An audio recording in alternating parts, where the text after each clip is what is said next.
And welcome back again. Yours truly, Anthony Parker Alexander, of Keeping It Honest. We don't just keep it simple, we don't just keep it real, we keep it honest. And this is our watch party. You know, we do a lot of these, a lot of them involving Trump, because it seems like there's always an incident right before he does a watch party. So this one is no exception. This is a watch party town hall rally that is taking place in Michigan. And Sarah Huckabee is going to be the moderator of this. If you remember, she was his old press secretary. And now, who'd have thought? She didn't just go to Fox like a lot of the press secretaries have, or CNN. She ran for governor, and she won. So she's going to sit at this town hall rally and get questions from the people. And this is the first event that Trump has done since the second assassination attempt, which we'll talk about in a second. You have any comments or questions, you can email yours truly. It's parkerman2011 at gmail.com, parkerman2011 at gmail.com. You can also, I have a handle now, yay, Instagram. It's Anthony Alexander SR8, Anthony Alexander SR8. So contact me through Instagram now. And then you can also do a text, voicemail, 216-702-3718, 216-702-3718. You know, we try to do things the left side, right side, all sides. At the end of the day, you may not like it, but hopefully we would have done our job. And that's what we're supposed to do. So we're going to enjoy this watch party, moderated by Ms. Huckabee.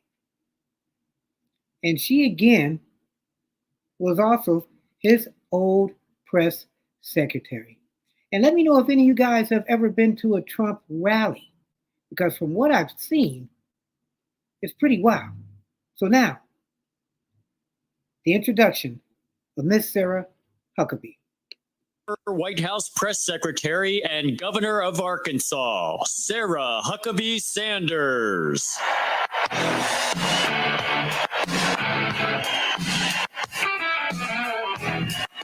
And I'm going to have to wait till the music goes out because I don't want anybody to say, hey, that's copyrighted music.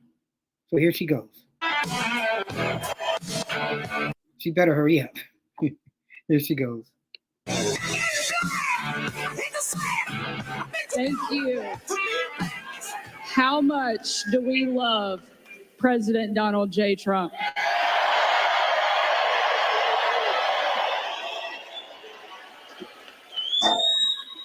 What an incredible night. It is such an honor to be here with you and such an honor to share the stage with my friend and our country's favorite president, President Trump.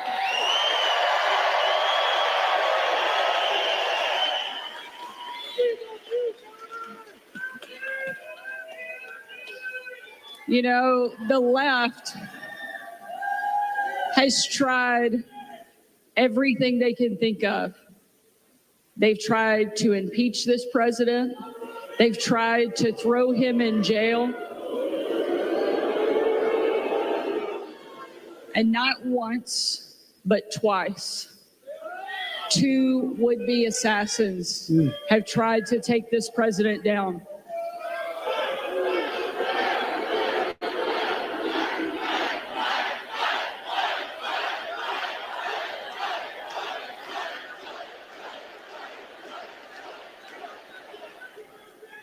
But we're here to let them in on a little secret. God is not done with President Trump.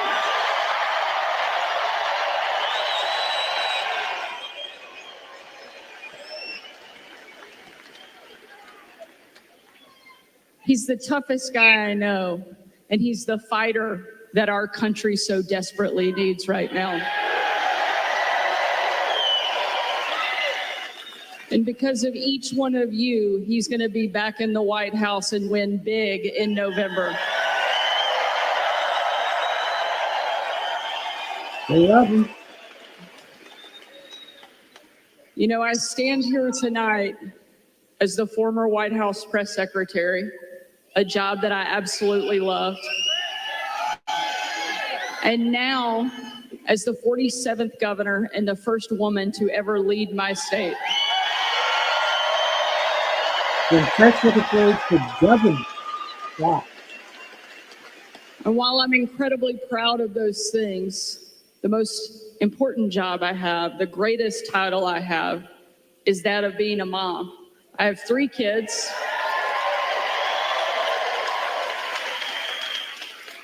That are 12, 10, and 9. And my kids serve as a permanent reminder of everything that is at stake in this country. And it's why I'm here tonight. Because I want somebody who's going to stand up and fight for my kids. And I know that there is nobody in the country more suited, more qualified, and more prepared to step in and lead and make our country strong, free, and great again as Donald Trump will.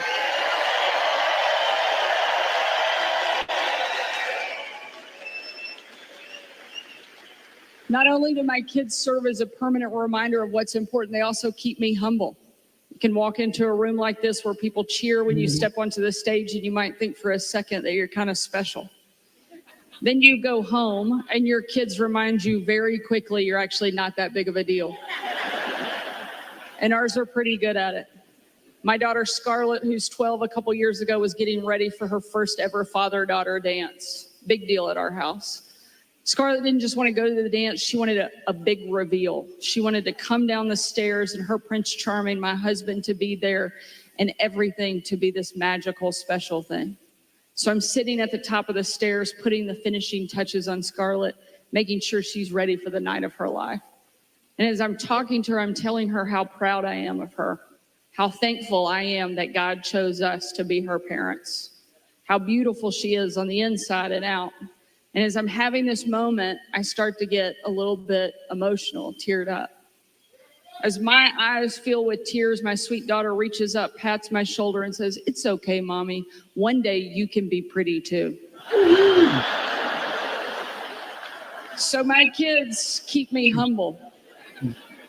Unfortunately, Kamala Harris doesn't have anything keeping her humble. No kids? What about her husband? You would think after 4 years of straight failure, she would know a little humility. Unfortunately, she doesn't.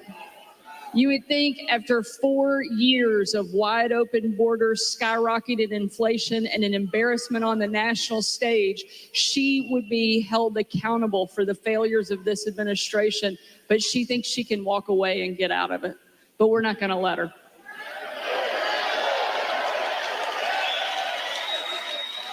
Because the future of my kids and the future of our country depends so much on who our next president is. It's why I know you're here tonight. It's why it is so important that we show up in the biggest way possible and send a very clear message. We are finished with the failures of the Biden-Harris administration, and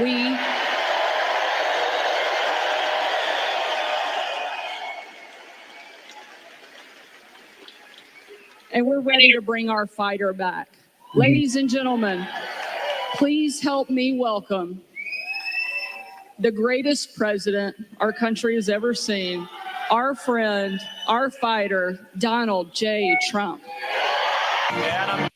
And of course, we have to turn that music down. That's his favorite song. Even he's got Lee Greenwood, the person that sings that song, to be at some of his rallies.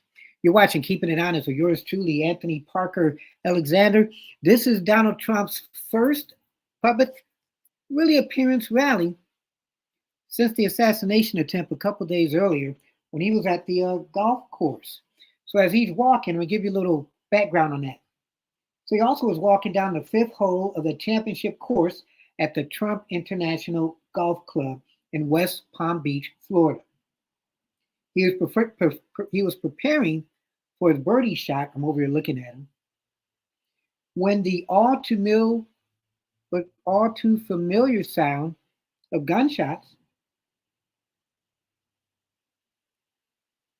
kind of surprised him, and then the Secret Service pounced on the former president. But this time, however, the only shots were the shots from the Secret Service as they were trying to go after this gunman.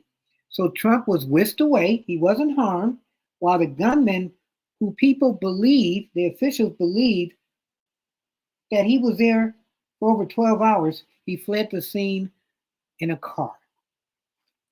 So Sunday's assassination attempt against Trump, the second in the past 2 months, it kind of brought out a lot of questions. What is not the CIA, the FBI, the Secret Service, what are they doing to protect this guy? And a lot of people, they blame this triggerman on Trump. So Trump technically was his own blame for him almost getting assassinated again. It makes you scared because we're saying that, not we're, but parts of the country are saying how Trump is a dictator and that they need to eliminate him, as I've shown on a clip that the Democrats said, that some crazy people will try to do just that. We're just keeping it honest. You're watching. Keeping it honest with yours truly, Anthony Parker Alexander. And here is former Vice President Donald J. Trump. Thank you.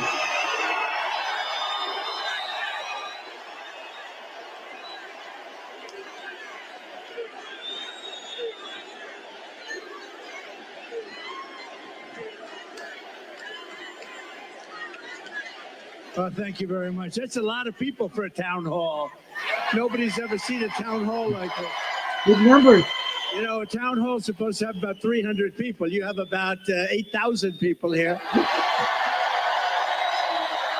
He knows how to do And it. equally as important, you have about 8,000 people that are not here. They're walking away. But I think we have television outside, right? So they're watching from outside. Would anybody like to change places with them? I thought you were going to say that. And now he's sitting down. Thank you, everybody. Hello, Sarah.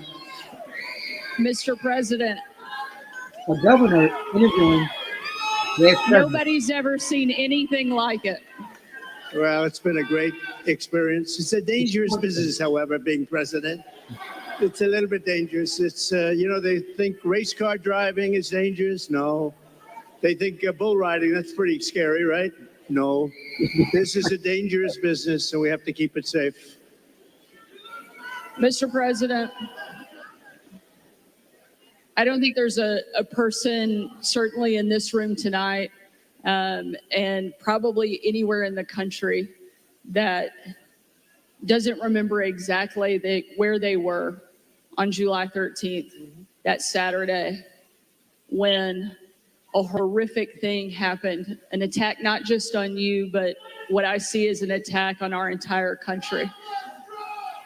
They have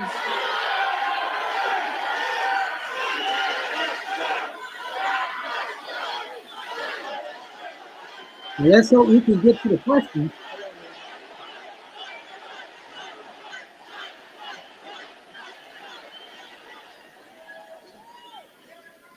I joined with everyone in. I don't think she's working. We know that you were tough. We saw it every day on the campaign. We saw it when you were president. But I don't think anybody was prepared for what we saw that day. And now it's happened not once, but twice. You've literally taken a bullet for our country, and yet you keep fighting. Yes, you have. Never give up. The reason that you're going to win in November is because America needs a fighter. And we've never needed a fighter more, and we've never had somebody more qualified to step in and lead our country than you. I'd love for you to tell us, why do you want to be president, and why do you continue fighting even after they keep attacking you every single day? So We ran. Thank you, everybody. A lot of love in this room. I love you. You love me. And you love Sarah. Yeah. A lot of- Do you guys love me? So we ran in 2016 and it was amazing. It was amazing and we won. We then ran in 2020 and we did much better than 2016. People don't like to hear it, oh, he's a conspiracy theorist, We got millions and millions more votes. We did much better. It wasn't even a contest. I was telling one of the papers, they said, what was the difference? I said, well, the difference is we did much, much better the second time. But we had a lot of things happen. We know what those things are. So what difference? Because now in like 48 days or whatever it might be, we're going to do something that will be, I don't think it's going to shock the world, actually. I think the world is going to be maybe prepared already. In Europe, they want it to happen. Even though they would not prefer dealing with me in terms of the economics, they still want it to happen because the whole world is blowing up and they know it's not going to blow up if I'm president here. But so we did great. And honestly, if I didn't do great, if we know what happened and if that didn't happen, if I didn't do well in 2020, I wouldn't even think about doing this. But we did phenomenally well and bad things happened. And we're not going to let it happen again. And now I'll tell you, so 2016, a lot of spirit. 2020, we had unbelievable spirit. And then we got let down because what happened should never be allowed to happen in this country again. But I have never seen the spirit like I've seen right now for this race. Never.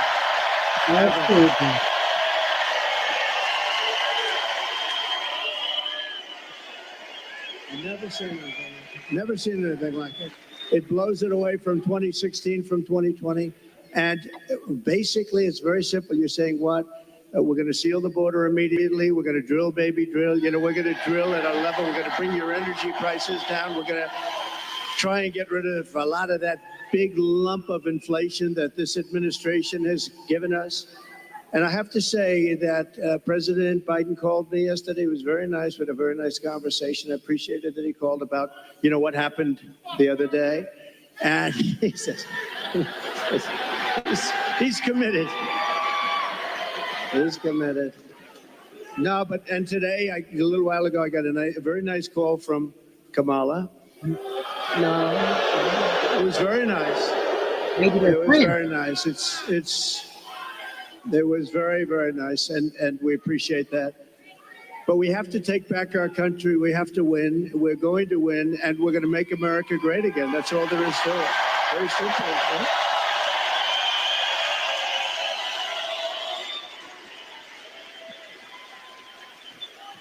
I think it's safe to say that this crowd will all be voting for you. You think?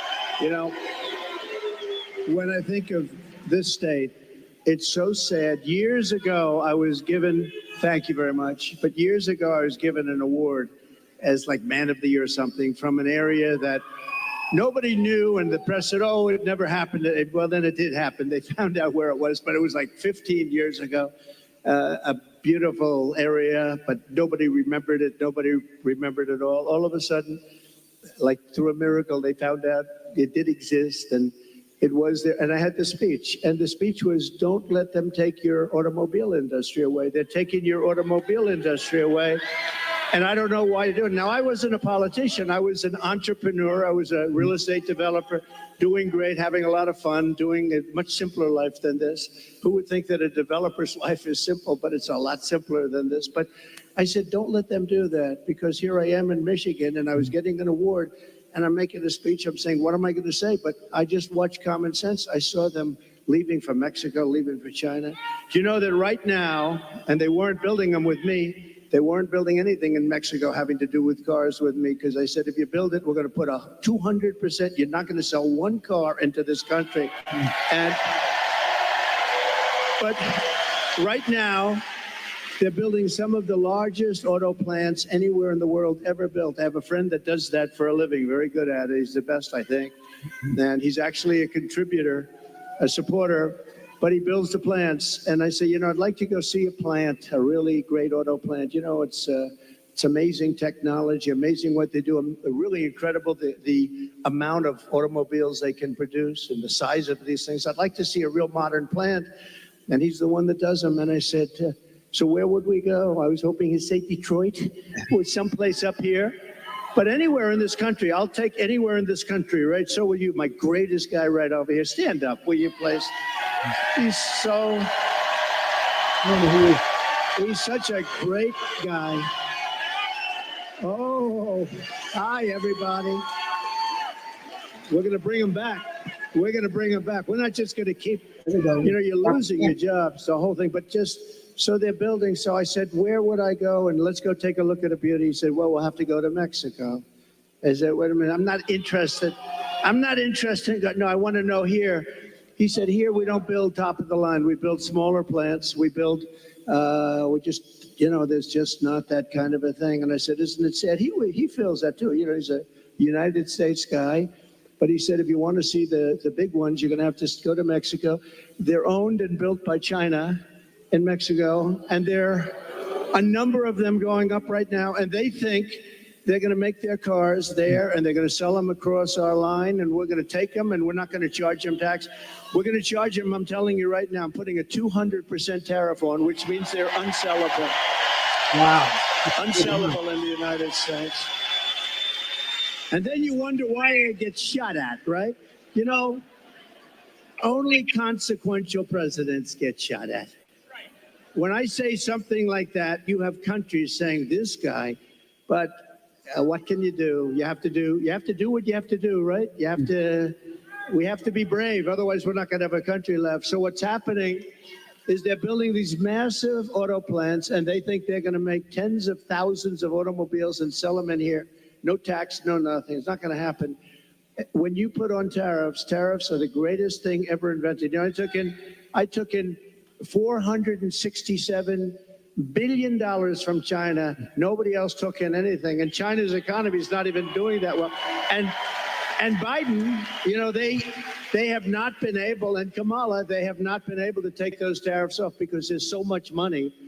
And frankly, if they did take them off, this country would be flooded with Chinese cars. You don't have the Chinese cars. We put a pretty good tariff on. It was going to be lifted at some point. Then we had COVID. We did a tremendous job in COVID. We gave you a stock market that was higher than just prior to COVID coming in. And we did a great job. We never got credit. We got credit for the best economy maybe ever. We got credit for having defeated ISIS and having rebuilt our military. We shouldn't have given, Sarah, $85 billion worth of equipment to the Taliban, to Afghanistan. I think the most embarrassing moment in the history of our country. That whole thing was the most, when we were leaving with me. I was the one that got it down to the right number. We were going to keep the big air base, which is exactly 1 hour away from where China makes its nuclear weapons. Think of that, 1 hour away. And we gave it up. We just gave it up. One of the biggest, one of the most, we spent billions and billions of dollars many years ago. The runways can hold more weight than any runway ever built. Think of that. They're, I think, 19,000 feet long, which is, 3 times what a normal runway would be. It's called Bagram. And we were going to keep that because of China, not because of Afghanistan, 1 hour away from where they make their nuclear weapons. So that was a good one. We left. And the way we got out was so embarrassing. And because of that, first of all, 13 dead soldiers. I've gotten to know their families. They're incredible families, but they'll never be the same. Many badly injured, Sarah, nobody ever talks about the soldiers that are badly injured. They talk about 13 dead, and we always have to say that, number one, and great families. But nobody ever mentions the fact that some of the soldiers were hurt so badly, the arms, the legs, the face, like obliteration. We left American citizens behind, and they're not too happy, I can imagine. But if they're living, and we also gave them $85 billion worth of the best military equipment, all beautiful, brand new, between the goggles and the planes and the armor-plated cars. We gave them armor-plated trucks and cars and vehicles.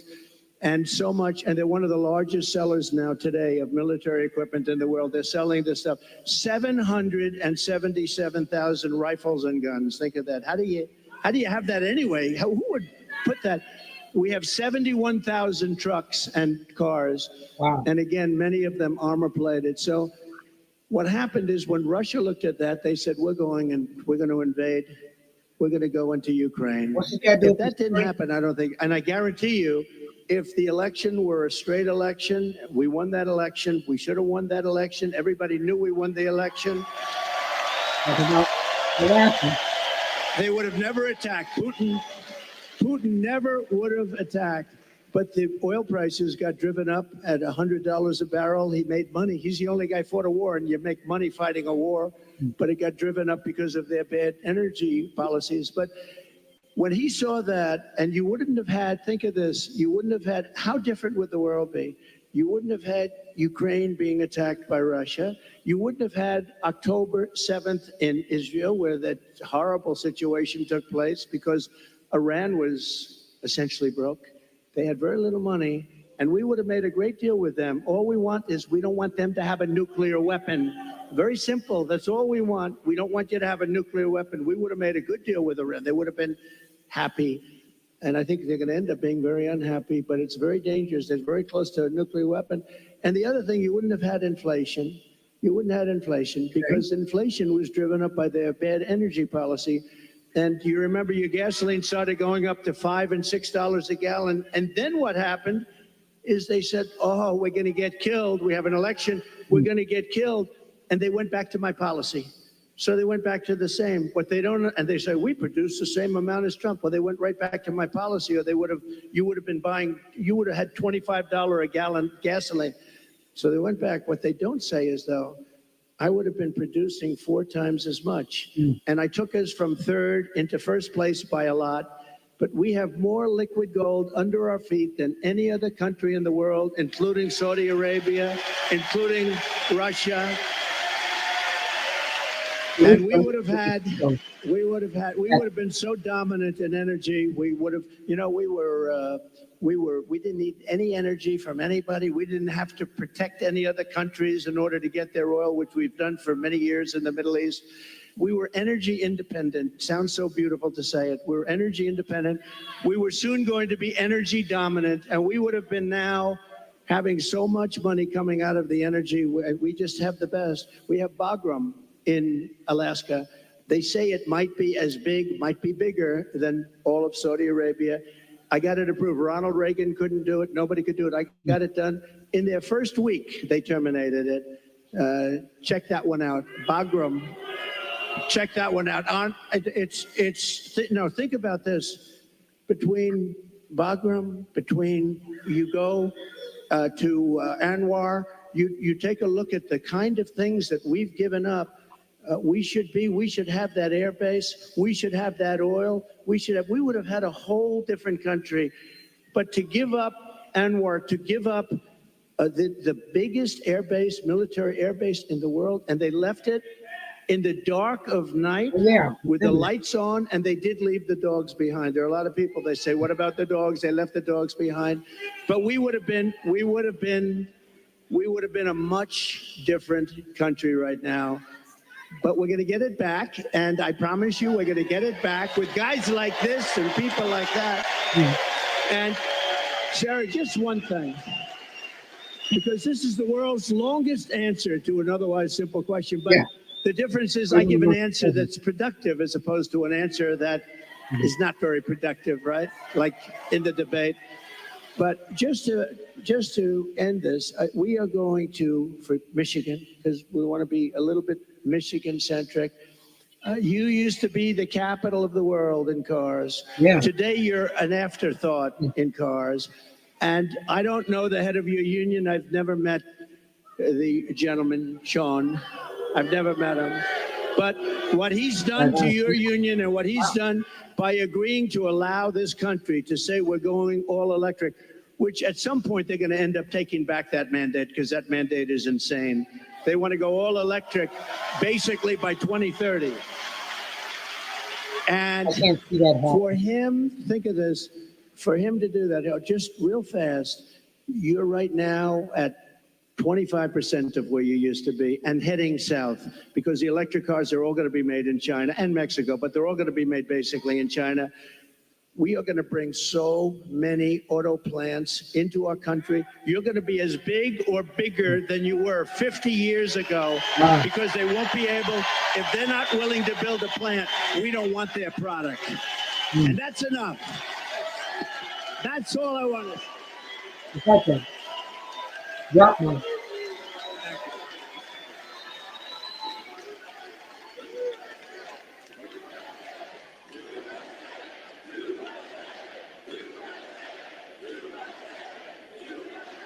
And it'll happen fast. It'll happen very fast. I think it's safe to say that Michigan is happy that you're going to be president again. Yeah.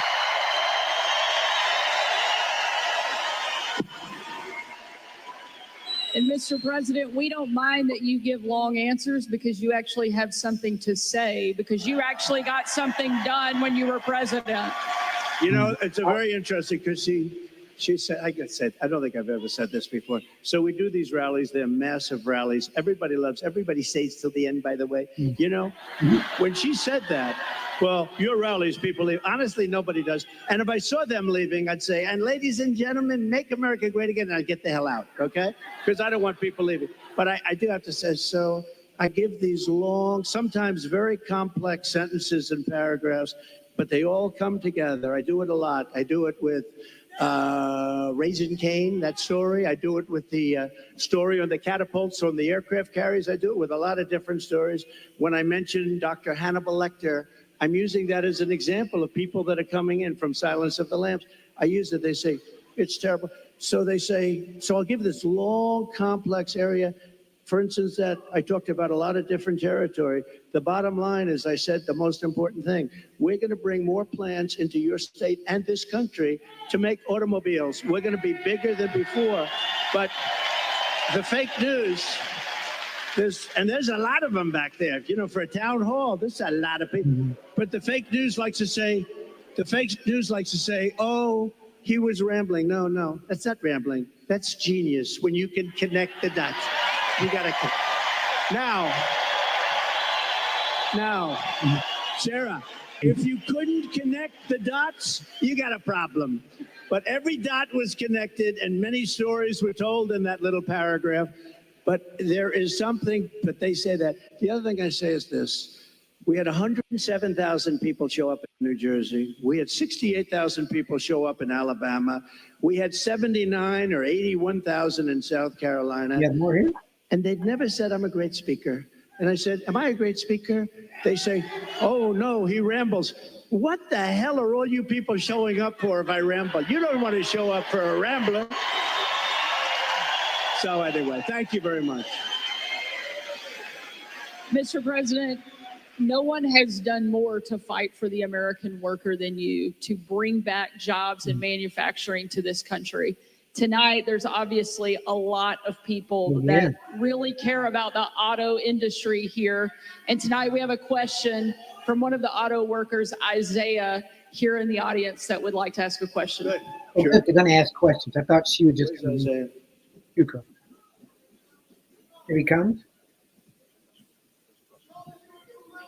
Oh, we can't hear him. Thank you. Thank you very much. Thank you. We'll build a brand new beast. We're going to build a beast right here. Thank you. Thank you very much. Thank you. Thank you. Yes, sir. Thank you, Mr. President, for having us here tonight. I just want to let you know that I've attended one of your rallies. I did not leave early and I did not fall asleep. Just want to let you know that, sir. I did not do it. I did not do it. I didn't see anybody else doing it either, sir. My name is Isaiah. I'm a third generation UAW worker, working hard to build trucks here in America. Yes, yes. Get ready. You're going to be doing plenty of it. Thank you, sir. Thank you, sir. I work for Ford, and you actually came and visited the plant that I work at. That's right. You did.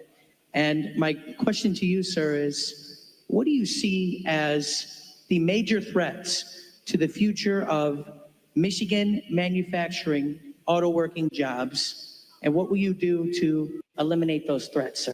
Okay, so I'll get into another little bit of a long answer because when you say major threat, to me, we have one really major threat that's called nuclear weapons. We have other countries that are hostile to us. They don't have to be hostile to us. I always say if you have a smart president, you'll never have a problem with China, Russia, or any of them, okay? I got along great with Putin. I got along great with President Xi. I got along great with Kim Jong-un of North Korea. Everybody said, oh, you can't get along with him. He liked me. I got along great with him, and he has a lot of nuclear force. But you essentially have 5 countries, and you're going to have more. Whether you like it or not, you're going to have more. It's the single biggest threat to the world, not only Michigan, to the world. And you're not going to care so much about making cars if that stuff starts happening. And we have people that are not good at negotiation. The war should have never happened. President Biden, I want to be nice. Yeah, he was so nice to me yesterday, but you know, in one way, I sort of wish the call wasn't made because I do feel he's so nice. I'm so sorry about what happened and all that, but I have to lay it out. We have very important, and the same with Kamala today. She could not have been nicer. But the fact is, we have to have people that are respected by the opponent, by the other side, by other countries that have this. Even Pakistan has nuclear weapons. We have countries, India has a lot of nuclear force. We have countries that have tremendous nuclear power. And when I hear these people talking about global warming, that's the global warming you have to worry about. Not that the ocean's going to rise in 400 years, 1/8 of an inch, and you'll have more seafront property, right, if that happens. I said, is that good or bad? I said, isn't that a good thing? If I have a little property on the ocean, I have a little bit more property. I have a little bit more ocean. But the fact is that it's a tremendous problem. And we are closer to World War III today than we've ever been. And the difference is, and I say this a lot, this isn't army tanks going back and forth and shooting at each other. This is obliteration. The power of these weapons, and I'm the one that revived it, and I hated to do it. But, you know, we had stuff that was 48 years old. They didn't even know if it worked. We have incredible stuff. So does Russia. China has much less, but they're going to catch up over 4 or 5 years. It's the single biggest threat by far to civilization. And nobody talks about it. They talk about global warming. Used to be, remember? Used to be global warming. You know, they changed the name. You know why? Because the planet's getting cooler now.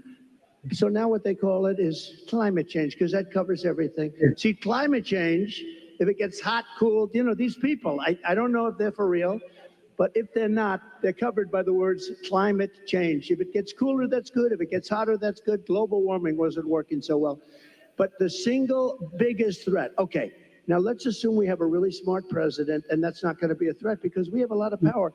Doing business with China is a good thing, but you have to have a fair deal. Doing business with Russia, they have so much in terms of minerals and things.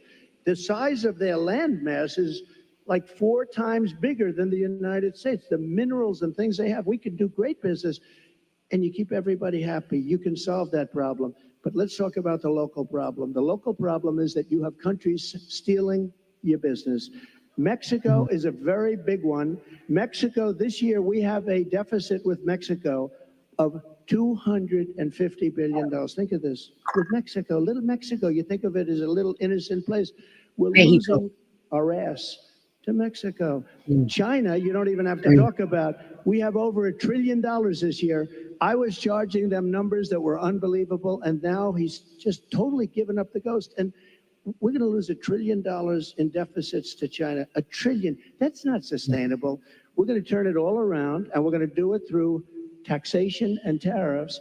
It will be done in 24 hours, and it'll change the whole planet. Just so you know, Sarah, China became powerful because they charge. They don't call them tariffs. They call it a tax. They don't call it tariffs. The word tariff is a beautiful word to me, but to a lot of people that don't understand, it's not a beautiful word because you have a lot of people that are paid off by these countries. They're taking care of these countries, and they don't care about destroying the United States. They want millions of dollars in fees and consultation, but we will, literally in a period of 24 hours, we can change the whole trading of the whole world. They've taken advantage of our country for years. I stopped it. I stopped so much of it. And then we had a focus on COVID, which a lot of people said was put in there for a reason. You know, it came out of the Wuhan lab, which I said right from the beginning, all of you know. It didn't come out of a cave, they said a cave. It didn't come from France, they blamed France, they blamed, I call it the China virus because I like to be accurate, you know? They call it the Spanish flu, they call it all different names when something comes from a country, except for China, we have to call it COVID. What the hell does COVID mean? The China virus. And a lot of people think they did that because they were not happy with me as president. I actually had a great relationship with President Xi, and in his own way, he probably liked me the most, but maybe or maybe not. I saw that Putin the other day endorsed Kamala, and you have to understand, these are major chess players. So when he endorses Kamala, he may say, well, I did that because I love you, and it's better to be doing it. So who knows? But he endorsed Kamala, which is a little unusual. I was watching, I said, that's interesting. I think that's a good thing, isn't it? It really is. But look, we have to turn it around, and we can.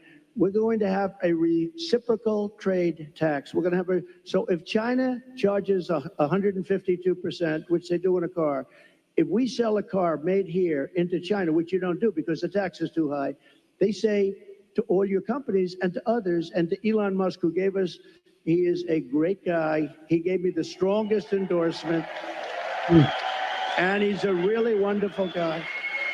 But they say to him, we don't want your car unless you build your plant in China. And there's nothing wrong with saying that. That's smart people say that. We haven't said it for many years. I said it. We have a lot of plants going up with Apple and other things. I said, you got to build plants. You don't build plants here, we're going to put the tariffs on your products coming in from China. So we can do it quickly, but we're going to have what's called the Reciprocal Trade Act. Now, I dealt with a senator, a very good senator, actually, but he knows nothing about trade. I said, here's what I want to do, Senator. I want to take the reciprocal trade.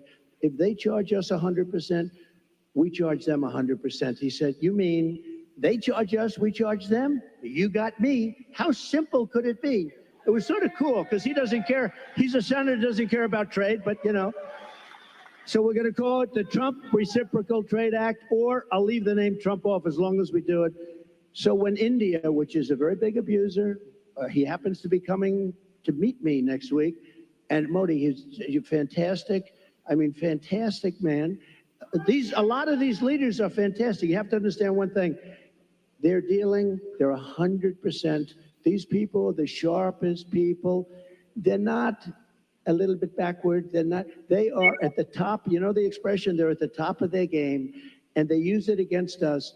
But India is very tough. Brazil is very tough. There are certain countries, I can tell you every one. I can give you from top to bottom. China is the toughest of all, but we were taking care of China with the tariffs. So we're going to do a reciprocal trade. If anybody charges us 10 cents, if they charge us $2, if they charge us 100%, $250, Go to my we Patreon charge page. them the same thing. And you know what's going to happen? Everything's going to disappear, and we're going to end up having free trade again. And if it doesn't disappear, we're going to take in a lot of money. Okay? But you know, the biggest beneficiary, I believe, is going to be your state. And I won't say that to other states, I promise. About your state, you are going to have plants built at a level that you haven't seen in 50 years. Okay? Great question. Thank you. Thank you. Mr. President, one of the other things I think that you did that helped protect the American worker as much as anything else, and also make our country and our communities safer, was you actually did something about the border. Just this month, there was a woman in my home state of Arkansas who was killed by an illegal immigrant who was drunk driving, that was deported during your administration and came back under this administration because they have failed to protect our country. It's one of the great threats that we face that you actually did something about. Tell us what you will do on day one to help protect our country. So we're going to be, day one, we're doing two things. Closing the border and drill, baby drill. Two things. We're going to get down the prices. All right. Thank you. I'm looking down on my phone to see if I missed something on the screen. Nice people. I like it. this crowd. I like this crowd. No, this, you know what? You're smart people. Yeah. So, Sarah, thank you.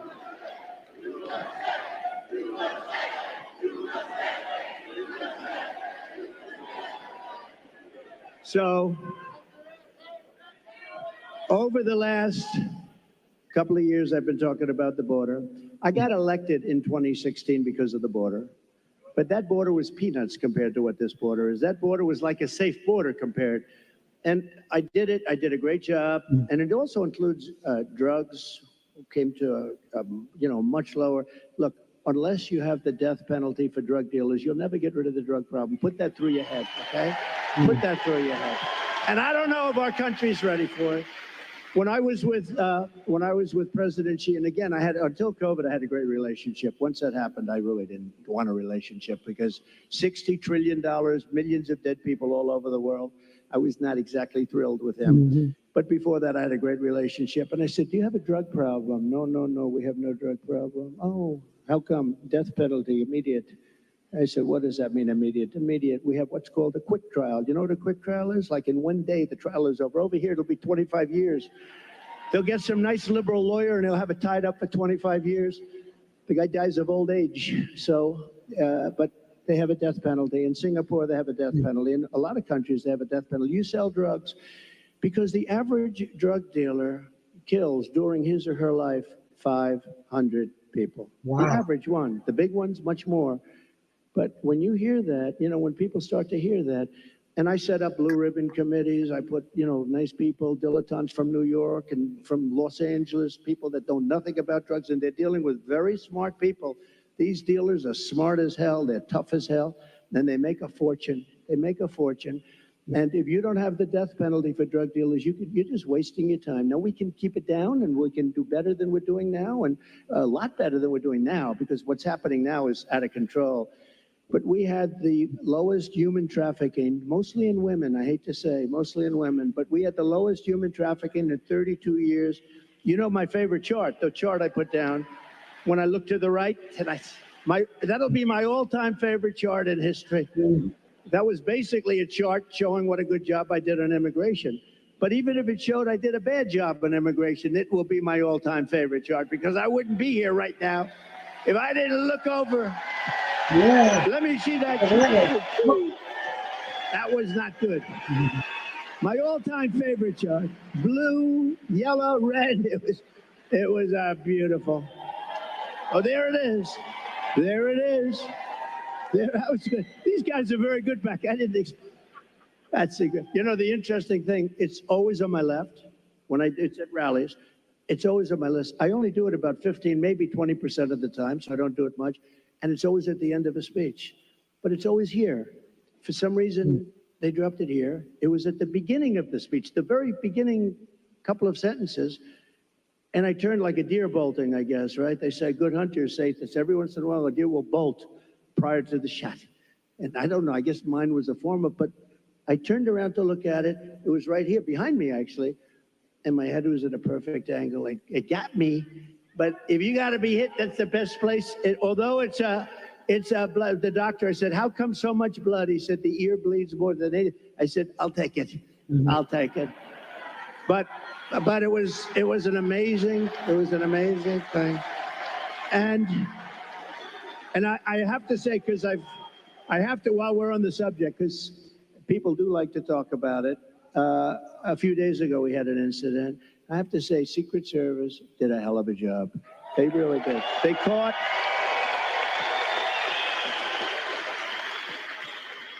one of the gentlemen one of the agents was walking a couple of holes in front, and he saw a rifle, AK-47. That's serious stuff, right? You know more about that. My sons know more about this stuff. But AK-47, that's a bad one. The other one was an AR-15.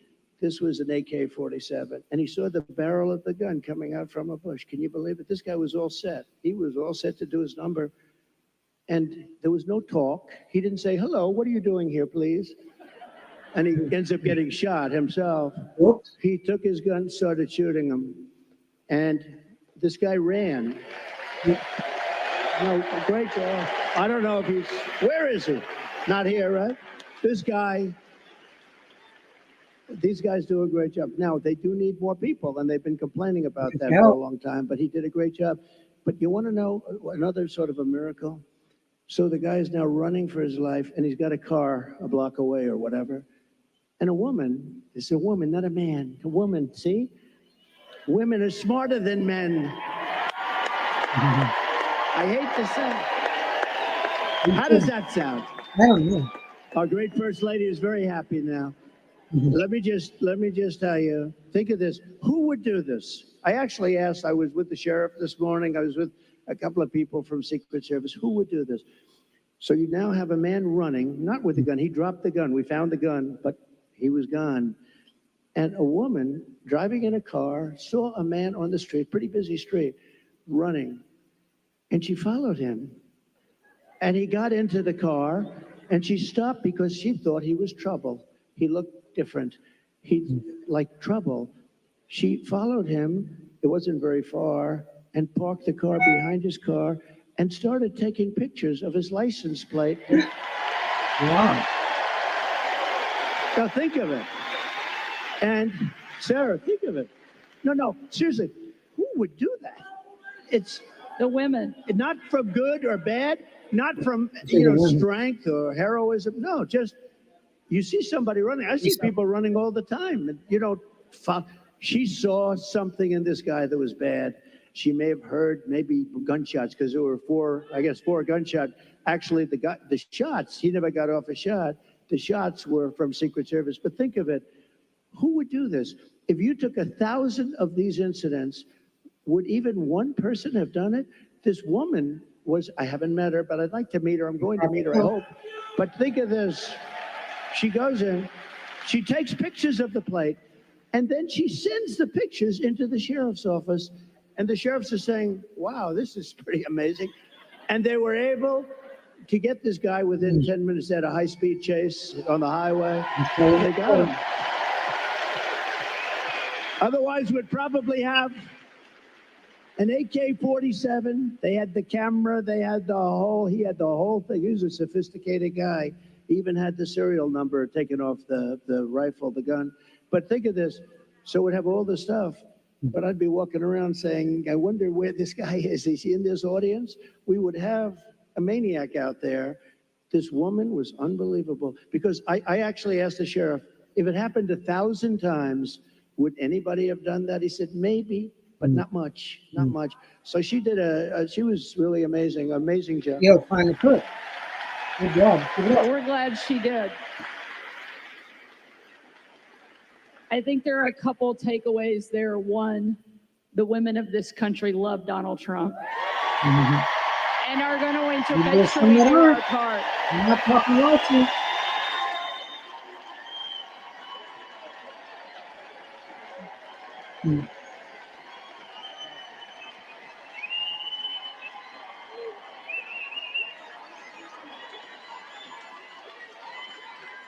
Nice job.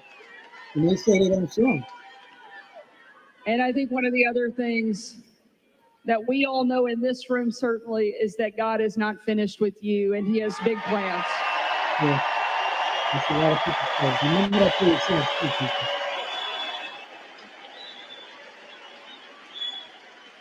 Sarah, I just want to say one thing. So when I heard about this tonight, I said, so where am I speaking? Michigan, good. I like Michigan. I want to talk about cars. I love talking about the cars because it's so simple.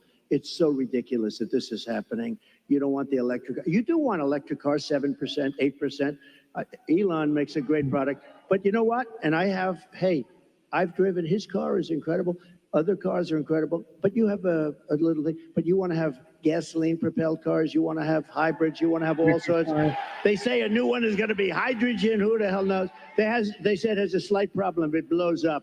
And if you're in the car, that could be a little problem. But you want to be able to have whatever it is, whatever the market is and all that stuff. But they said, sir, you're having a town hall tonight. And I said, a town hall? You didn't know what the hell? They want a rally. They don't want a town hall. Town hall. And I said, so who is the host? Because host or hostess, And they said, Sarah Huckabee Sanders. And I said, oh, that's good. I like that. But I figured, Sarah, you know, I love these rallies. You go and you say, we will make America great. Everyone's going crazy. We had one the other night. But you know what? Can I be honest? This was more fun than a rally today. This was fun. Okay. This was good, right? You tell people at the rallies. This was very good. We're going to take another question from the audience. Maybe the only job in the country harder than being president of the United States is being a mom, especially under this administration, because they're making everything harder. And tonight we have a mom here in the audience, Barbara, that's behind us, that has a question for you. Hi, Barbara. Hello back there.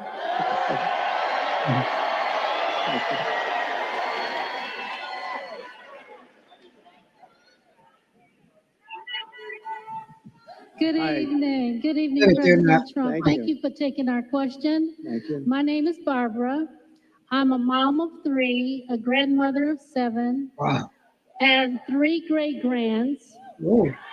a registered nurse, retired nurse. So I know the cost that goes into raising children and running a household. Yeah. People just can't survive now. How are you going to bring down the cost of food and groceries? Good question. Very good. Thank you. So we have to start always with energy. Always. I don't want to be boring about it, but there's no bigger subject. It covers everything. If you make donuts, if you make cars, whatever you make, energy is a big deal. And we're going to get that. It's my ambition to get your energy bill within 12 months down 50%. If I can do that, we've done a hell of a Good job. deal. 5-0, not 15, 50. 50%. Interest rates are going to follow, and actually they're going to follow for another reason. The economy is now not good. And interest rates, you'll see they'll do the rate cut and all the political stuff tomorrow, I think. And, you know, will he do a half a point? Will he do a quarter of a point? But the reason is because the economy is not good. Otherwise, you wouldn't be able to do it. But we're going to get interest rates down, and we got to work with our farmers. Our farmers are being decimated right now. They're being absolutely decimated. And, you know, one of the reasons is we allow a lot of farm product into our country. We're going to have to be a little bit like other countries. We're not going to allow so much come. We're going to let our farmers go to work. And I don't know if you remember, I love the farmers because, you know, I had many meetings as president. I have this gorgeous room with this beautiful table that seats about 35 people. And I was with the farmers. Usually everybody wants something. They all want subsidy. But I was with the farmers. And I think you might have been there, actually, Sarah. I said, look, fellas, we're going to get you such a beautiful subsidy, meaning I'm going to do things. And one of the people raises and, sir, honestly, we don't want a subsidy. This is the first time this ever happened to me. Everyone wants, they want money. They want to build windmills. We want money with these windmills. Anyway, but you know what? It was amazing. He said, almost tears in his eyes, they were getting decimated. We don't want a subsidy. We just want to play, you know, a fair, level playing field. And I said, nobody's ever said that. And I have many industries and many groups of people from different things. You know, they do all different things. It's probably the most dramatic I've ever seen. He didn't want anything. All he wanted was to be able to compete fairly. And the problem we have is other countries, they treat us very badly in that way also. They really are. And, you know, sometimes the worst countries are our so-called allies. I say so-called because in many ways they're not allies at all. They take advantage of us. They really take advantage. But we're going to do with the farmers. We're going to do what we have to do with the farmers. We're going to put our farmers. And do you remember the expression? When I was negotiating with China, China said, well, we're not going to deal with this because they never had anybody to negotiate. They did whatever they want. They just took us like, you know, for a bunch of suckers. But I told the farmers it's going to be very good negotiators. You're going to suffer for 6 months and then they're going to fold. And that's exactly what happened. They folded and they agreed to buy $50 billion. You know, you might have heard the story. I said, how much? I went to the Secretary of Agriculture. How much did they buy? He said 15. I thought he said 50. So when they're ready to make a deal at 15 billion. I said, no, I want 50. That's what they've been buying. He said, no, it's 15. I said, you said 50. And he said, no, we said 15. I said, that's okay. Ask for 50 anyway. And we got it. We got it. And they buy a lot of our product. But so it's just a great interest rates, energy, and common sense. A lot of it's common sense, everything. I like to say we're the party of common sense. We want to have a strong border. How about that? We want a strong, all of a sudden they've changed. They didn't want any border. They said walls don't work. Two things work. What are the two things? Wheels and walls. If I do, there's a gorgeous computer down here. In about 2 weeks, it's going to be obsolete. A friend of mine is in that business. He hates it. He said, we come up with a new model, and it's the greatest. About 3.5 weeks later, the damn thing's totally obsolete. The only thing that never gets obsolete is a wall and a wheel. And the wall is what we're talking about now. Yeah, good. And, we built hundreds of miles of wall. We then added more than I ever said I was going to do. And then we had that bad election result, that disgusting result. And they never put it up. You know what they did with it? They sold it for 5 cents. And it was expensive wall. It was exactly what the Border Patrol wanted, with the anti-climb plate on top, which I always hated because I didn't like the look of it. But, they demonstrated it. We had mountain climbers and a couple of drug climbers, too. These guys are amazing. They put 100 pounds of drugs on the back, and they go up the wall like it's nothing. Wow. But they couldn't get over the plate. So all of a sudden I said, okay, I'll put the plate on. I didn't like it. I liked it better without the plate, but it didn't work quite as well. So this is what we did. We had it. We had the best. We had a thing called Remain in Mexico. You don't have to be a genius to know Remain in Mexico is a very good thing. And you think that was easy to get. I think Tijuana, Mexico was probably the fastest growing city in the history of the world. Okay, they had hundreds of thousands. They couldn't come in. When they got in, they let everybody pour into our country. The border, just to finish with the border, when I talk about energy, to me it's exciting, but to a lot of people it's not. But it gets exciting because we'll bring down your costs, all that. But what people want to hear, and I believe when I got elected, I believe it was the border that was the biggest thing, and I fixed it, and I did a great job. And I wanted to mention it in 2020, and my people would say, sir, nobody cares about the border. They don't care because I had it fixed. Now I got to fix it again. I believe the border is of the greatest interest. When you look at what's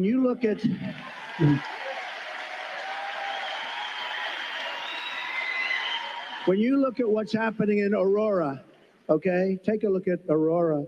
When you look at what's happening in Ohio, the great state of Ohio, I love it. I'm way the hell up. I wish I was up 18 points in your state, but we are up. We are up. I think when people hear what I have to say, I don't know how you can possibly lose it. I'll tell you this, and I'll say this for Michigan. If I don't win, you will have no auto industry within 2 to 3 years. It'll all be gone. And I know you got a little bit of an increase. It doesn't mean that's the small stuff because it's just a temporary thing, because you will not have any manufacturing plants. China's going to take over all of your business because of the electric car. And because they have the material, we don't. What we have is a thing called gasoline. We have gasoline. We have so much gasoline, we don't know what to do. They don't have gasoline. So why are we making a product that they dominate? They're going to dominate. You will not have a car industry left, not even a little bit of a car industry. So, and you're going to have electric cars, but you're going to have 7%, you're going to have 9%, whatever it may be. And maybe someday the technology becomes so good that you can do more. I mean, it's fine. But right now, the battery technology isn't there for long term. I always say, I love the electric car, but they don't go far enough. And they don't do well. In Iowa, it was 20 degrees below zero when we had our great success in Iowa. We had a great, and there were cars all over the place. I said, what's wrong with those cars? They don't work well in cold, and they don't work very well in heat. Yeah, but Elon's going to figure it out because he's great. He gave me the greatest endorsement. He figures everything out. It is interesting. Right now he's got other things to think. He's got to get a rocket up to get those 2 people out of there. I said, Elon, let's get going. No, they're relying on Elon to get the 2 people. Who would like to be up there right now saying we're coming back home maybe in February? Yeah. So that was not so good. But Elon will solve the problem. He's great guy. And he loves this state, and he loves your whole, everything you're doing here. And he's done a fantastic job. He really has. And if he didn't endorse me, I would not be saying that, okay? I wouldn't be saying that. I hope not. Thank you. We've got time, I think, for just one more question.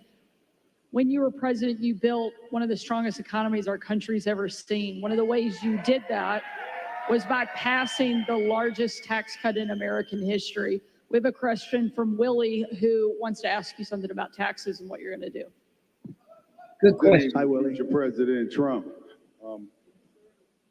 I'm a local contractor in this town. He's a cool-looking guy, too. He's better looking than you. I'm a local contractor in this town, and I live here my whole life. And I'm gonna tell you, I'm kind of concerned about crucial Kamala's tax increase. Can you outline for the people what you plan on doing about taxes? Great. It's a great question. Look, she's going to double up your taxes. She wants to terminate the Trump tax cut. Just that is going to lift up your taxes by 44%. Just that one move. And remember, That true? I have it so that, like, if you're a farmer or a small businessman, you have no inheritance tax. They're going to give that up. They're going to give everything. You know, a lot of people don't realize. A lot of people didn't talk about it, but if you have a small business, if you have a farm someplace, a lot of farmers, they have beautiful land, but they don't have the cash, and they leave it to their children, and they're so proud of their children, and the children end up going bankrupt because they have to borrow money to pay off the estate tax. There is no estate tax. And that's something that nobody even talks about, but that's helped. That's saved a lot of families from having to sell their farm or losing their farm. But she's got one thing that's incredible, an unrealized capital gain tax. That will drive every business out of the United States. So what that is I don't know how they can possibly administer. The only ones that are going to make money are appraisers and accountants. So they're taking a business, might have not a lot of money, but it might have great land, and they're valuing it. And what was it this year compared to next year? You got to put down a value, and then you got to go out and you have to pay tax, even though you haven't sold anything. It's the craziest thing I've ever heard. And I don't know how any rich person or any person that's in business can even think of supporting her.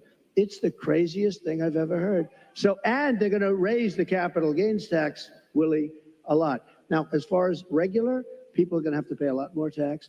Your taxes, she said, 70 to 80%. Some people will pay 70, 80%. You have to understand, a lot of these people are international business people. A lot of these companies are international. They don't care if they're here or someplace else.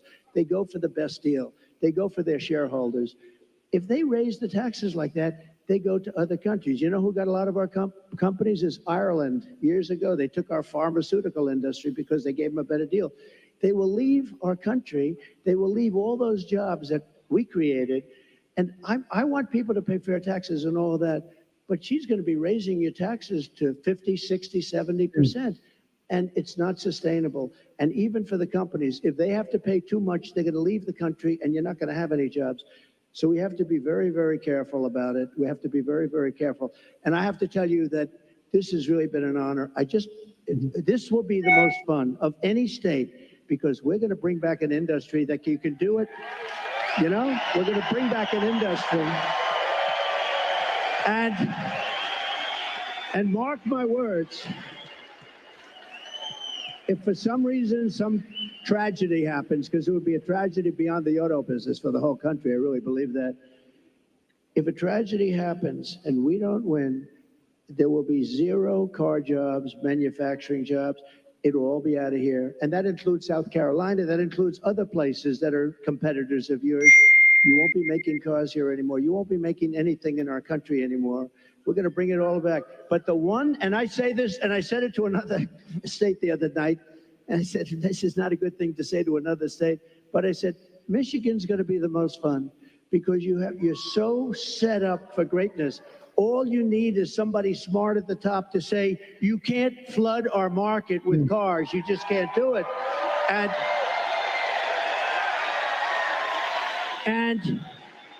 if I say you have to pay 100%, you know, China pays a big, but I didn't do the big number yet. But if I say you have to pay 100 or 200%, it doesn't matter because I'm going to say second sense. I hope you don't mind this. However, if you build your plant in Detroit, or if you build it in Michigan, or if you build it anywhere in the United States for that matter, it seems to be the right location, but we're going to have more fun. So I'm telling them about Michigan, and I'm saying, you know, the story's getting a little bit long because I'm talking about Michigan. I happen to be in another state, but everybody loved it. because they know you. You're recognized for this. We're going to get, now, they go from paying 100% tariff to paying nothing. All they have to do is build their factory and spend their hundreds of millions of dollars in your state. This will be like taking candy from a baby. It'll happen first, and you get the credit. I'm going to give you the credit. You get a card. You get a card. You get a card. Well, I don't think there's any question that America was better off under Donald Trump. And we know that it's going to be even better the second time around.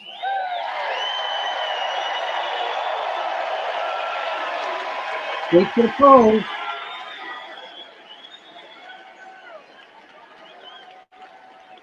Before tonight, I knew you were going to win the presidency. I had no doubt. Arkansas is going to come in huge. But now I know you're going to win Michigan by epic margin. Being smart, because these are big states. He's going to him. I don't know how he does it. He's got a lot of energy. Ladies and gentlemen, we need you to show up. We need you to vote, because the future of my kids, your kids, our grandkids depends on whether or not Donald Trump goes back into the White House. And I know you're not going to let us down.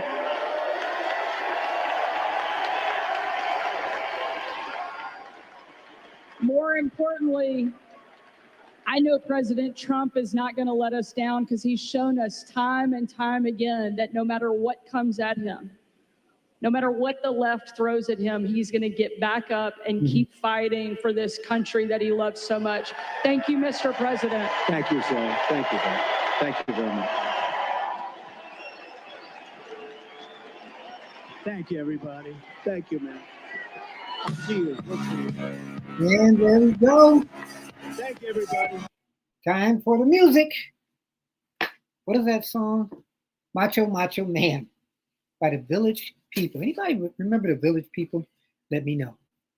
You're watching Keeping It Honest. Yours truly, Anthony Parker Alexander, as we see Donald Trump doing his make sure I got the sound off. Okay. Doing his speech, rally, Q&A, town hall meeting. How much of this does Kamala do? You got to give him a lot of credit. 78 years old. It's got me tired. I know he's got you tired. Guy just had, well, he was golfing. He didn't really know, but still, another assassination attempt on him. And he just keeps going. And it's interesting because some of the news media is blaming him.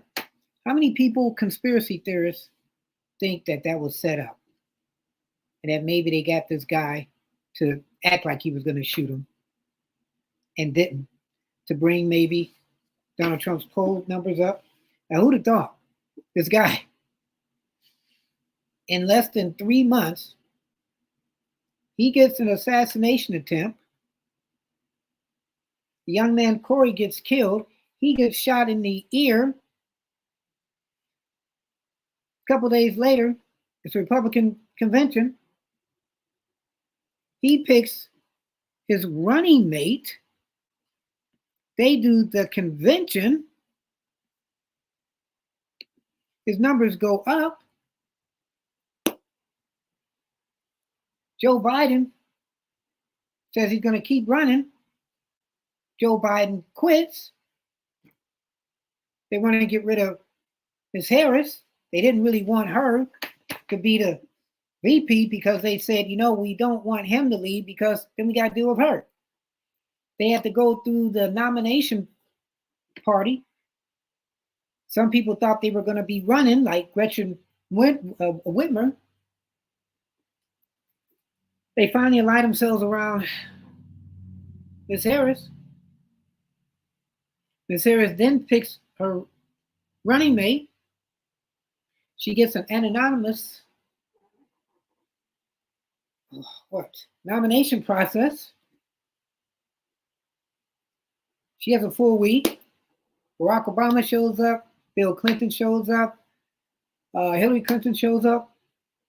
Maybe their daughter shows up, Chelsea, who knows? Michelle Obama shows up, Josh shows up, Walt speaks. Well, let's go back to the VP for Donald Trump had all these names, and I cannot remember his name now. Oh, give me a break. Well, if you remember his name, let me know. So our numbers go up a little bit. Then they get ready. Well, where is Ms. Harris? She's not doing any interviews. Well, I'll do it at the end of the month. She does an interview at the end of the month, and it seems like it's prepared. Then they get ready for the debate. They argue who wants to debate, who wants on this day, I don't want it, who wants to stand, who wants to have the speakers on, the mics on. Then they decide, okay, we're going to stand. We're not going to have the mics on for each other. And then they fact check at the debate everything Donald Trump says. And then finds out that Lindsay, the co-host of the debate, was also a sorority sister of Miss Harris, but they didn't go at the same years. But still they were sorority sisters. Everybody looked at this as Miss Harris won the debate, but then they said, why were all the fact checking done on Donald Trump and not her? So then what looked like she may have won the debate, but looks like he's winning the war because people felt sorry for him. And then they said they should fire ABC and that they should never do a debate ever on network TV again. And if they were going to do one, anybody, go to streaming. Megyn Kelly, she said, come on my show. I'll get Donald Trump and Harris. I don't like Harris, but I bet with Trump and I'll be fair. Tucker Carlson probably said, you can come on my show and I'll do you. And then his other friend from Fox, I can't remember his name, too many names I'm giving you, but you know his name, number one guy. He said, come on my show. Donald Trump's just playing golf Saturday, just chilling. They're driving, they're like, hey, you know what? I want to go over there. And they're like, well, I don't know. We're not ready for that. We'll call security. And they call security, and then he goes on that golf course and he plays. And as he's playing, there's a shot. Secret Service jumps on Trump, whisks him away. As the Secret Service is like a couple football fields ahead, they see a guy with a rifle in the shrub. Now, who would have thought that would have happened? They go after him. He gets away. And this guy gets away. And as Trump told the story, I guess somebody saw this guy running, got into the car. She took a picture of the car, the license plate, told the cops, and they caught him about a half hour later. Finds out he had been in that golf course for about 12 hours, just sitting. But how did he know that Donald Trump would be there? Donald Trump was just blessed. The media really didn't make a big deal of that. They just said that Donald Trump is saying things that's scaring people. But then you had another senator that said he needs to be eliminated. He didn't mean it that way, but you don't say it that way. And then Donald Trump tonight has, a couple days after the assassination attempt, the second one, he has a rally where it's a town hall rally where people are asking questions. And now his numbers are up again. So I'd like to know what Robert F. Kennedy Jr. thinks about this, 2 assassination attempts. But there you have it, Donald Trump. Some people's eyes, the man. What do you think? You're watching Keeping It Honest. Yours truly, Anthony Parker Alexander. And if you can remember those 2 names I was talking about, the 2 people, one from Fox, J.D. Vance. There you go. I got one. The one, he picked his running mate, J.D. Vance. And now, I just got to remember the other one. It's not Tucker Carlson. It's the other guy on Fox. Maybe I'll remember it while I finish the story. But you're watching Keeping It Honest. Yours truly, Anthony Parker Alexander. Doing our live show. I just found out today that he was having a rally. Trying to keep up with him, trying to keep up with the Diddy case. We did a Diddy show not too long ago. We came on live at the last minute. We do live. We do shorts. Our shorts are as short as 5 seconds. Our longs are as long as 5.5 hours. We thank you for your support. So now let's go back to what happened a couple of days ago. So investigators believe that, and I'm reading this code now, they believe that Ryan Wesley Roth, the suspect in the apparent assassination attempt, he arrived to the tree-lined fence of the golf course's southern perimeter on Summit Boulevard at 1:59 a.m. Sunday morning. So that's interesting, okay? Because 2 o'clock that afternoon literally was when Donald Trump was playing. So this guy came, and I'm saying this, so follow me. He came 2 a.m. Sunday morning based on the location data from his cell phone. So phone records from T-Mobile that indicated Roth's phone was in the vicinity of the golf course for roughly 12 hours before he was first spotted by the United States Secret Service, according to charging documents. So you would think that the United States Secret Service would go there ahead of time if Donald Trump said, I want to play golf. But if it was the last minute, how much ahead of time did they have? And then how did this guy know that he was going to be there? So that's interesting. So Jeffrey Veltri, he's a special agent in charge of the FBI Miami field office. He said at a news conference that the cell phone data indicated he was in very close proximity to where he was spotted by the Secret Service. So authorities, this is what they found. A sniper's nest along the fence. He allegedly had an SKS-style rifle with a scope and obliterated serial number. A backpack hung on the fence that contained ceramic tiles like those used in bulletproof vests. So he had tiles maybe if somebody was trying to shoot him. A GoPro camera and a black plastic bag with food were also hung on the course fence. So he had a backpack with some food. He had these little bulletproof little vest kind of things. And it's still not clear why he went to the golf course that day.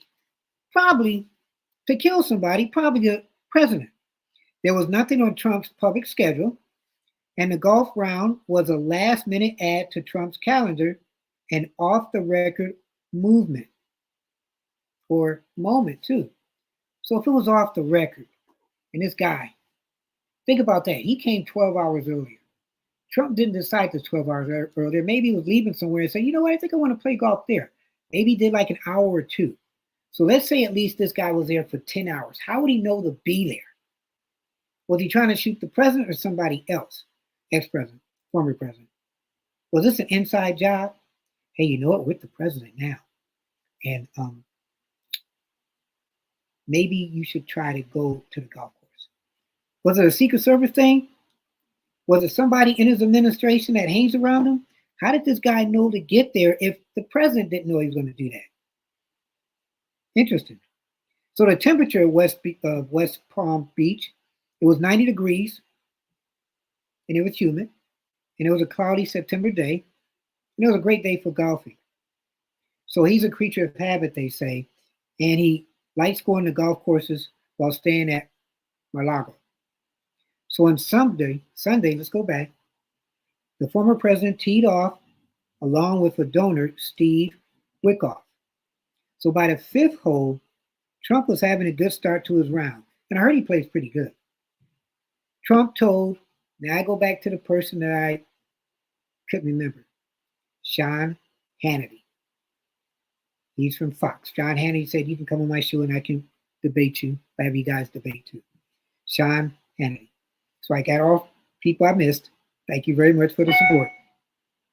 So Trump told Sean Hannity he was at even par, and a Fox News host said after the incident on Sunday, while a source told CNN that Trump joked that he was actually at 2 under par and in the middle of a wonderful game of golf. So he had a putt for birdie awaiting him on the 5th green, Hannity said the former president told him.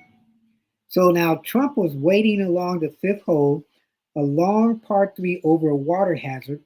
One of the teams of Secret Service agents protecting him was one hole ahead, sweeping the area. So for you people that do golf, is being one hole ahead, is that far enough? But then you'd also would have thought maybe you'd have looked over that golf course maybe earlier. So while he was on the 5th hole, they were on the 6th hole. So at 1:30 p.m., the agent on the course at the perimeter, he spotted what appeared to be a rifle poking out of the tree line. So he's looking around and he's like, what? Is that a rifle? Give me a break.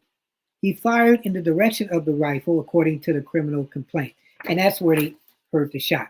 But earlier news, when I first heard it, was that there were shots outside the golf course, and there were two people that weren't even connected to the president shooting at each other, the former president. So you see how the news changes. That was the Secret Service shooting at the guy.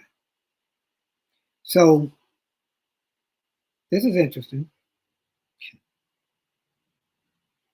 As former President Trump was moving through the 5th fairway across the course and out of sight of the 6th green, the agent, who was visually sweeping the area of the 6th green, he saw the subject armed with what he perceived to be a rifle and immediately discharged his firearm.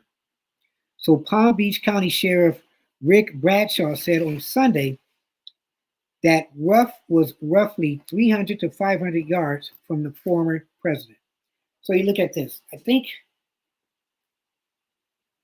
100 yards is a football field. So 300 is 3 football fields and 500 is 5 football fields. That gives you a visual of how far he was from the president. So the would-be gunman never had a line of sight on the former president, adding, he did not fire or get off any shots at our agents. So I don't know anything about guns, but if you've got a rifle with a scope, I know sometimes they say you can shoot as far as a mile away. How far was this guy compared to the other person that tried to assassinate Trump? And was he going to climb up a tree, or was he waiting for him to get close? And if he got close and the Secret Service hadn't been there, could he have took out Trump and the Secret Service? So Trump publicly recounted the incident for the first time during an X space conversation. This is what he said. All of a sudden, we heard shots being fired in the air, and I guess probably 4 or 5, and it sounded like bullets. But what do I know about this? Well, he should know. The Secret Service knew immediately it was bullets, and they grabbed me, and I think probably the other one. Steve was one of the people. Steve Witkoff, a great friend of mine, Trump said. So we're in the group, and everybody we got into the carts, and we moved along pretty good, he continued. So how fast can you go in a cart? Okay, I mean, really, it's different than a car. It's like that. I mean, you know, how fast is it? Anybody who plays golf, let me know. So we're in the group. I was with an agent, and the agent did a fantastic job. There was no question that we were off that course. Wow. I would have loved to have sank that last putt, but we decided, let's get out of here. I'm glad he didn't say, hey, before you pull me off, make sure I got my shoes on and let me hit this hole. Okay? But he said he did want to hit. Thank goodness they took him away. So the interesting thing was the suspect was able to get away, and then officers flooded the highway. Now, how did he get away? I mean, like, as you're chasing him, aren't you, like, talking to people? Well, suspect with the rifle, and he's trying to run away. So after the Secret Service agent fired at his position, Roth fled into a black Nissan SUV, driving east toward I-95 and heading north on the freeway. So how close was he on the golf course to his parked car? So crucially, and this is where Trump told a story, a witness nearby spotted Ralph leaving the scene and took a picture of his car and license plate. So was he running with the bag? Was he running with the white rifle? Did the lady say, that's interesting. Let me see what's happening. That allowed law enforcement officials across multiple jurisdictions to ultimately stop his vehicle about 45 minutes later in Martin County, more than 40 miles to the north of the golf course. So this guy was able to drive 40 miles. And if that lady hadn't taken a picture, would this guy have been able to get away? We need to thank her because she technically saved the president, former president. And some people still might be president or might be president again. But she was a part of the people that initially saved the president as far as this guy getting away and maybe trying to do it again.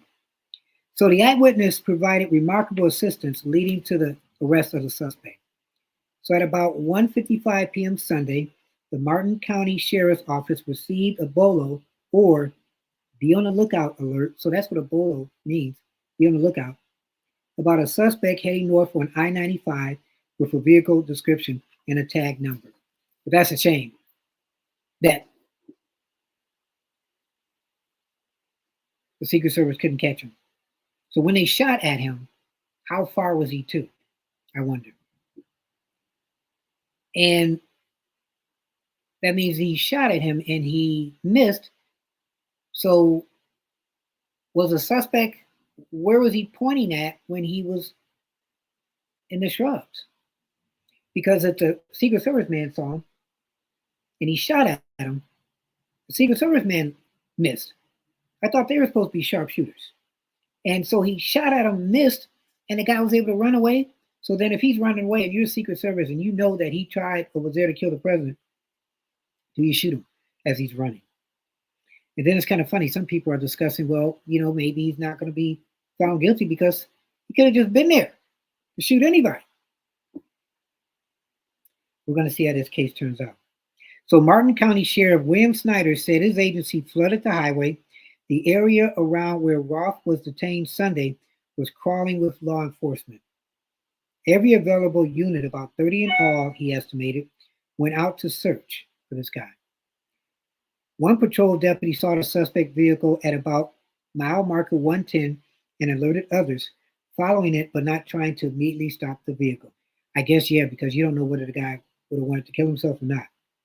Instead, the deputy waited for two large F-250 pickup trucks to get in place on the highway and force the vehicle to a stop near State Road 714.